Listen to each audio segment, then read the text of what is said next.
na karibu katika taarifa ya habari ya mchana kutoka hapa Channel 10. Jina langu ni Salma Shabani. Karibu tuanze na habari za kitaifa.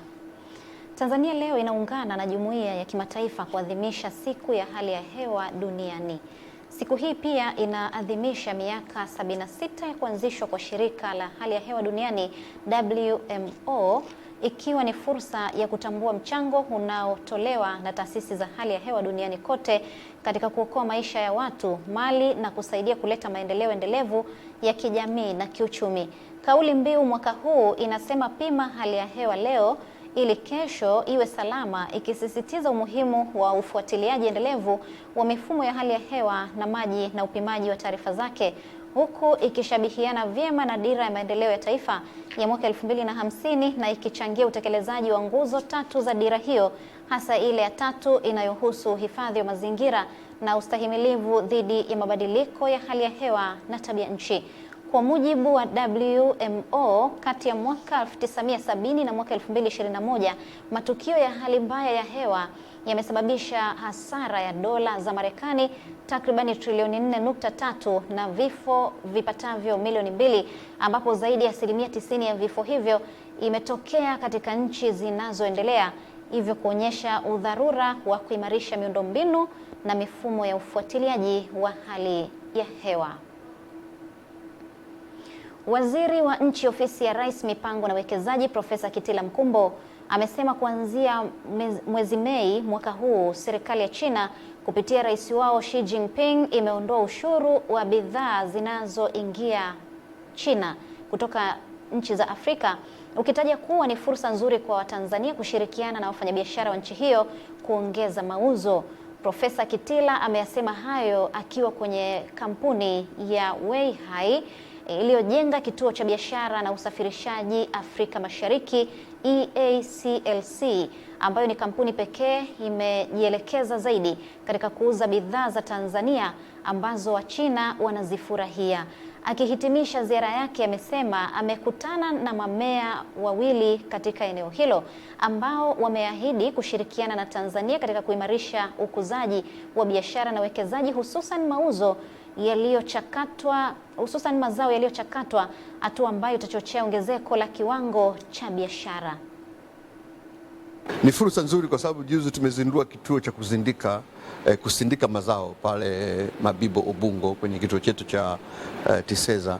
Nadhani ni fursa muhimu sasa kwa vijana wetu ambao wanamaliza vyuo na taasisi mbalimbali za elimu wajiingize katika shughuli za kusindika mazao na hatimaye kuweza kuuza katika taifa kubwa hili la China ambalo soko ni kubwa, hatuwezi kulimaliza. Ni soko kubwa mno la watu zaidi ya bilioni 1. Kwa hiyo ni soko ambalo kwa kweli tukitumia vizuri, hatuhitaji kutafuta nchi nyingine, tunamaliza hapa. During the promotion, we encourage more investors coming to Tanzania to see the opportunity and to development beautiful and great Tanzania. And meanwhile, we also import all the Tanzania agriculture production and all the production facilities coming to China, especially since the 1st of May, the tax will be exemption for zero tax. All the Africa production coming to China by the tax free.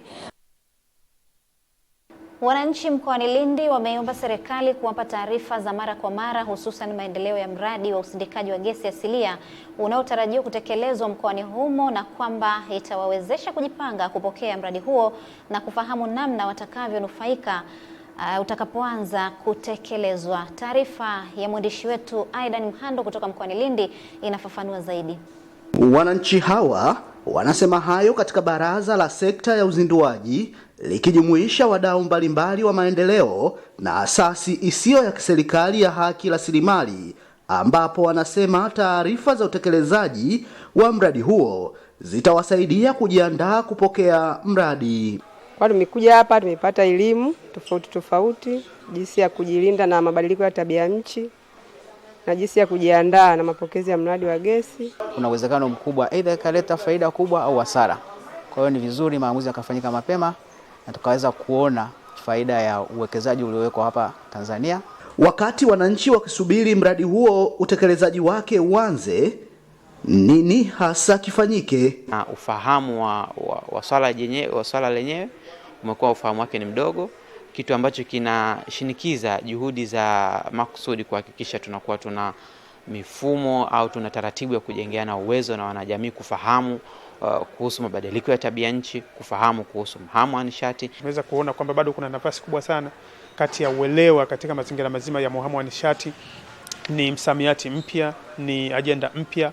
Kwa hiyo tuna kazi kubwa ya kufanya kama mashirika, lakini serikali na watu wengine, kila mmoja wanahabari, kila mmoja tuna nafasi yetu ya kuelimisha jamii juu ya masuala mazima ya mhamo wa nishati. Kutoka mkoani Lindi, Aidan Mhando, Channel 10. Asante sana Aidan Mhando. Waziri wa Ulinzi na Jeshi la Kujenga Taifa Dr. Remo Nyansaho amewataka wanamara na wadau wote kuweka utaratibu mzuri wa kumwenzi kwa namna ya kipekee hayati Mwalimu Julius Kambarage Nyerere kila inapofika kumbukizi ya kuzaliwa na kufa kwake. Musa Makali anaripoti kutoka mkoani Mara. Dr. Remo Nyansaho amesema licha ya taifa kumwenzi Mwalimu kitaifa kama mkoa ambako ndiko amezaliwa, anapaswa kuenziwa kwa namna bora na nzuri katika mkoa wake tofauti na maeneo mengine. Fika ile siku ya kuadhimisha kifo cha Mwalimu, pamoja kwamba kitaifa kutakuwa kunakuwa na mipango ya kitaifa, lakini lazima mipango yetu sisi kama mkoa wa Mara tuwe tunafanya uadhimishaji ule sawa sawa, ili tuendelee kumwadhimisha. Pia amesema hospitali ya rufaa ya kumbukumbu ya Mwalimu Nyerere inapaswa kutoa huduma kulingana na matarajio aliyokuwa nayo Mwalimu, pamoja na kupewa hadhi ya taasisi zote zinazotumia jina la Mwalimu. Zipo taasisi ambazo zina jina la Mwalimu, zingine ziko ndani ya mkoa wetu. Kuna mashule, lakini kuna hospitali. Hii hospitali ya Kwangwa hapa, lazima tuhakikishe ile hospitali inabeba lile jina sawa sawa. Kukuona na kukuteua kuwa mbunge na kuwa waziri, kwa kweli Mheshimiwa Rais ametufanyia jambo kubwa sana. Mimi ni mjukuu mzuri sana wa baba wa taifa, ndio maana mimi wasitaki kurudi nyuma katika mambo ya ukweli. Kwa hiyo yale ambayo umesema baba wa taifa tuendelee kumwenzi, sitakuwa mstari wa mbele kwa pamoja na wewe. Jina langu ni Musa Makali na hii ni Channel 10. Asante sana Musa Makali. Na sasa mtazamaji, ukiwa unaendelea kutazama taarifa hii ya habari kwa ufupi kutoka hapa Channel 10, tukaangaze katika habari za kimataifa, ambapo mvua kubwa iliyosababisha mafuriko nchini Kenya imewaua watu zaidi ya 81 mwezi huo wa Machi, ambapo mvua za msimu za mwezi Machi hadi Mei zikiendelea kunyesha sehemu kubwa ya nchi hiyo. Kwa mujibu wa mamlaka ya hali ya hewa nchini humo, zinasema eneo la magharibi mwa Kenya ndilo lililoathiriwa kwa kiasi kikubwa, huku wakazi wakipambana kwenye maji ya mafuriko na kuhamishwa kwenye boti zilizojaa watu.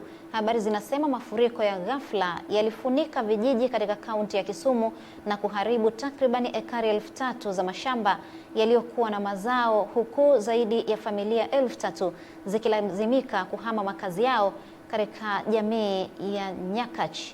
Maafisa wa serikali wamewataka wakazi kuhama vitongoji kadhaa vya makazi duni vilivyoko upande wa chini karibu na bwawa la Nairobi, wakionya kuhusu hatari ya mafuriko, huku viwango vya maji vikiongezeka na kutishia kuvunja kingo za bwawa hilo. Na katika michezo, mtazamaji, tunakwenda sasa kuungana na mwanamichezo wetu akituarifu yale ambayo yamejiri katika anga la kimataifa. Klabu ya soka Real Madrid imeibuka na ushindi wa bao 3-2 dhidi ya Atletico Madrid katika mchezo mkali wa dabi ya jiji la Madrid uliochezwa jana katika uwanja wa Santiago Bernabeu, ukiwa ni mwendelezo wa ligi ya soka nchini Hispania, La Liga.